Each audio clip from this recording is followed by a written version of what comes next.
All right, I'm Glenn Wheeler. We farm in Atkins, Virginia. My son Harrison plays a big role in it, but he's taking a full-time job. Was supposed to be here, so he's not here. But we run about 180 cows.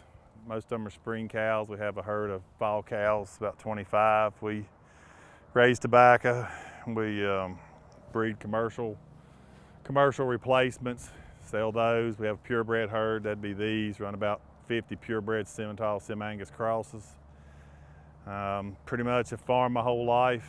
Probably Dad was a dairy farmer like most people were, 30 milk cows and some Herefords, and we finally quit that and became, about the 80s, we sold out the dairy buyout and just kept doing beef cattle. And we've bred, most everything that we have has been bred up from those original cows. We've bought some heifers through the years, a handful of cows, but most of it we do our own breeding. We were predominantly Angus breeding for years. We had a lot of color, a lot of different breedings, and stayed with the Angus till, I don't know, somewhere 10, 12 years ago when the carcass, they really got big into carcass quality, and we did that for a while and kind of, got a little, thought we needed a little something else. Maybe didn't have as much muscles we'd like to see, and I think reproduction may have suffered a little. We got them pretty much straight Angus at that time, so we started introducing Simmental back into them, and that's kind of where we are now. Everything we have has got a little semi pretty much. Some of them are still pretty much straight Angus, but a lot of them have at least a little semi. I guess, we touched on genetics are something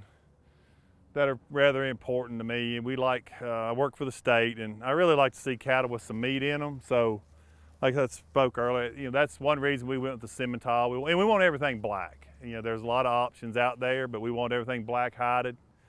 Or a black baldy, and the baldies maybe don't offer a real advantage over the blacks except selling the bred heifers and the bulls. People, producers like to have the baldy cattle, so I like looking at them, but so we really focus on the maternal side. We don't raise any terminal cattle. We never have used terminal bulls. There's a lot of good bulls that you can still keep heifers out of. I don't see a need to just buy a terminal cross bull where we're keeping heifers. So everything we ever breed to or try to produce is a bull that, raise a calf, it would go back in a herd and make a good female. So that's kind of on the genetic side. On herd health, we've done about everything. We've had the whole cow herd on the modified live IBR, all that deal. We went away from that, and actually the last several years we've kind of done a lot of nothing, but it ain't gotten along about the same as far as I could tell, but it's not a good insurance policy. So we're back to probably around December. Every cow will get a shot of Clostridial, and it's going to get a shot of something like Triangle 10 HB. But we're going to use killed. We're not ever going to use the modified live in the cow herd again, unless something major happens. But we are going to go back to getting I think we definitely need protection from lepto for sure, and then try to pass some into to the calves, through the cow, some of the Clostridial and some of the respiratory immunity if we can get that done. So they'll all get that and get de-liced. We always de-lice all the cows around December, end of December, early January. We'll use a pour-on cheap dewormer for that. Seems to do a good job on lice. The calves will all get at turnout. They'll get a shot of black leg. That's about all they get. We're always in a hurry at turnout. The cows don't get anything. We put them on grass. We come back when the hay's made. Early July, late June, all the calves will be given another round. I'll give a killed, probably like a Triangle 9 or something, or something along that line, a killed IBR. They'll be given Pastorella and another round of Clostridial, Vision 7 probably. Those calves will stay on the cows till, this is the spring calvers, they'll stay on the cows till the big end of them, and the bulls will wean middle of September, late September. Get them pulled in, straightened out. All these cattle will go on second cut in hay fields as soon as we can get them straightened out, usually 10 days to 2 weeks. At which time we go ahead and get them weaned, we bring them in, get them straightened out. We like to wean in contemporary groups. We got, most of these cows run in groups of about 30, 28 to 40 cows in a group, and if we can, we've got 3 or 4 or 5 weaning lots. We'll kind of keep them with their litter mates or their mates to get them weaned. I just feel like that way they don't have to compete with each other, and get them straightened out. They go into grass, and but like I said, we breed in 3 or 4 groups at a time. The big ones will get pulled in. Before they're turned out, they'll get a modified live IBR. It's the VQA protocol for Abingdon. Those calves will all get another round. They'll get a modified live, like a Bovish Gold 5. They'll get another round of Pastorella, another round of blackleg, and be implanted. Of course, they're implanted back in the summer. I meant to mention that. The heifers are never implanted until we know for sure at weaning that we're not going to keep them for replacements, even though some implants are said to be safe. We don't use them. Once we decide they're not going to go into the heifer protocol, they get implanted and turned out. We try that once all the spring calves are weaned, we try to divide them out into big steers, big replacement heifers, and then a group of the smaller steers, smaller heifers. We'll try to feed them about 3 groups. So that's kind of what happens with those. The marketing strategy would be everything we have goes through the VQA program. They're either sold as bred heifers, mature bred heifers in the fall, or the calves when they're weaned, they go through the VQA program in Abingdon. We'll sell that's that big end. We wean early. They'll try to get a few of those on November. Then we'll put another round in December and finish up most of them in January. If we have any late calvers, we'll box them up and put them in March, usually, something like that. Fall cows, there's only a small group of them. They're really neglected. They're kind of on their own, but the basics on them. The cows get pretty much nothing. The calves they get everything. We try to band everything at birth and ear tag it, identify it with its mother, because we have to bring the cattle into calving boundaries. So we try to have everything identified with their mother, tagged and banded at birth. Same way on the fall calves, but we'll get them up March, get a shot out killed IBR in them, a shot of Clostridial and a Pastorella. Implant them, deworm them, turn them back out on grass with their mamas to the last of June, 1st of July. We'll wean them. Same protocol. As soon as we get ready to turn them on grass, we'll give them a modified live with another round of blackleg and Pastorella. Implant them, and they'll go on the August sale with Abingdon. So that's a really good deal. I wish we had more fall calvers. We just don't. That's probably herd health. Nutrition. We make all of our own hay.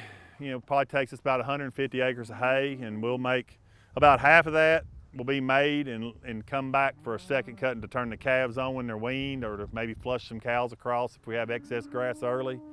The other half, we don't even graze it. We'll treat it more like a crop. It's everything, all the hay fields, they're fertilized by soil sample. The pH is right, the nutrition's right. We, a long time ago, learned we're not going to run high dollar equipment across the field just to make a little bit of hay. So if we're out there, we're trying to make some hay as we go. So all the hay fields are right, and half of them, like I said, we'll mow a first cutting off of it. Try to have it off there by the end of May. Come back with another 50 units. We'll put like 75 units of nitrogen to start with, put another 50. We make that first cutting. Then every 30 to 45 days, depending on the moisture, we'll mow those hay fields again, and we may choose to even put another 50 on them after the second cutting. Usually try to feed them about a 14% protein. The heifers will get about 1% body weight from the time, of course we start them out on about 3 pounds a piece at weaning, but we try to get them up to 1% pretty quick. And then the steers we're going to sell, we like to try to get the steers and heifers.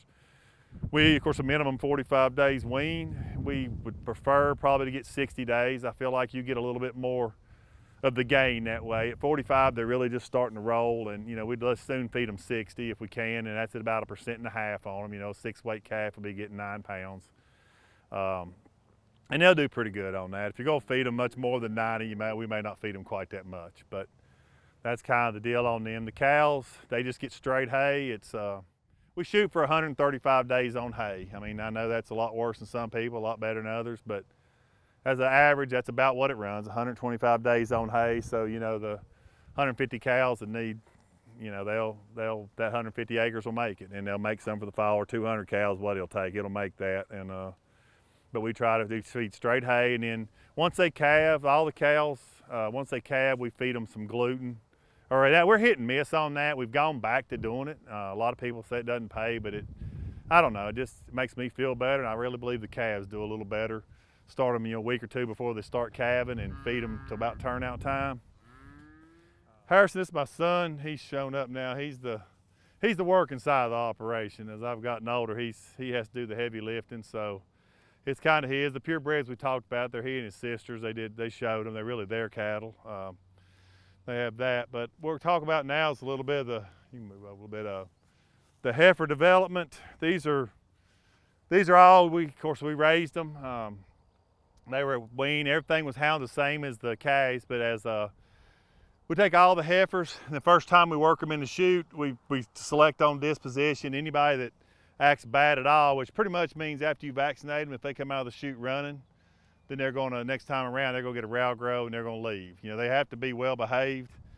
And it'll be the bigger end of the heifers, you know, probably anything, some maybe in the upper fives, you know, 550 and a bigger that we'll breed. We like to keep a little size on them. Those, they'll come out, we'll put them on 1% body weight and pretty good second cut in hay and cut over hay field. They'll get another round of course, they'll get dewormed. Everything gets dewormed if it's around here, you know, fairly often, the young cattle. But early spring, they'll get a shot of, like Bubba, she'll go 5 in the summer, but when we wean them, the keeping heifers will get 5 LV5. They'll go ahead and get a shot of lepto in their modified live.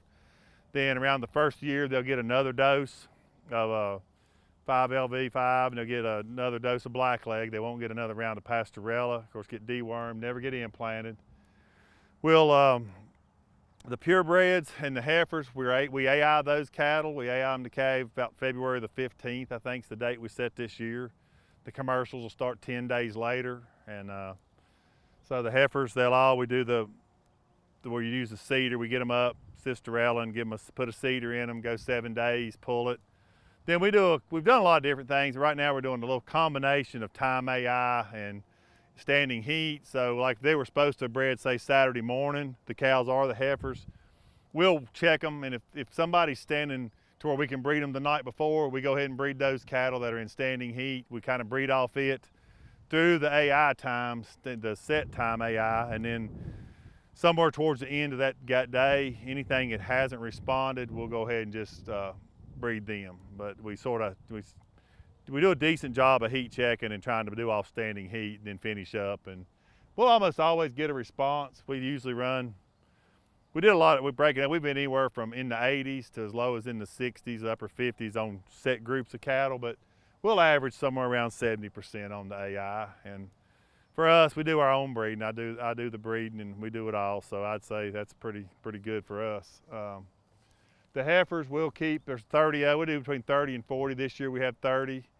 12 of them will go to the Scott County Heifer Program, and we'll keep, usually you'll have one that just doesn't breed, and maybe one the heifers we do are a little more picky. They need to breed, you know, in 60 days. If a heifer can't get bred, she probably doesn't need to stay around to even start the whole process. So anything that won't breed, we'll sell them in the August VQA program with Abby, and they'll sell that load of big open heifers, which is a real good way to market any heifers that don't breed. So we'll go ahead and pull them and put them in there and get rid of them.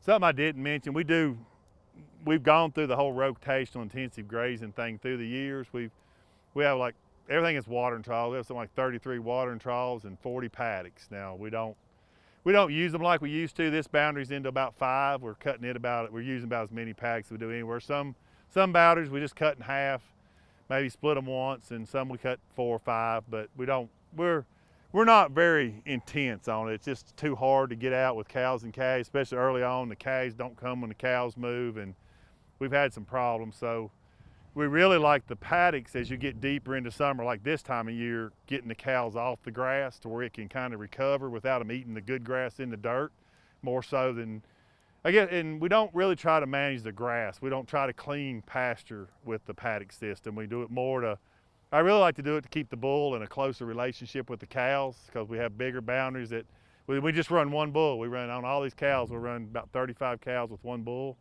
So they can get, you know, spread out to where I know he doesn't cover them. So with the paddocks, I think help keep them together where he can find them easier.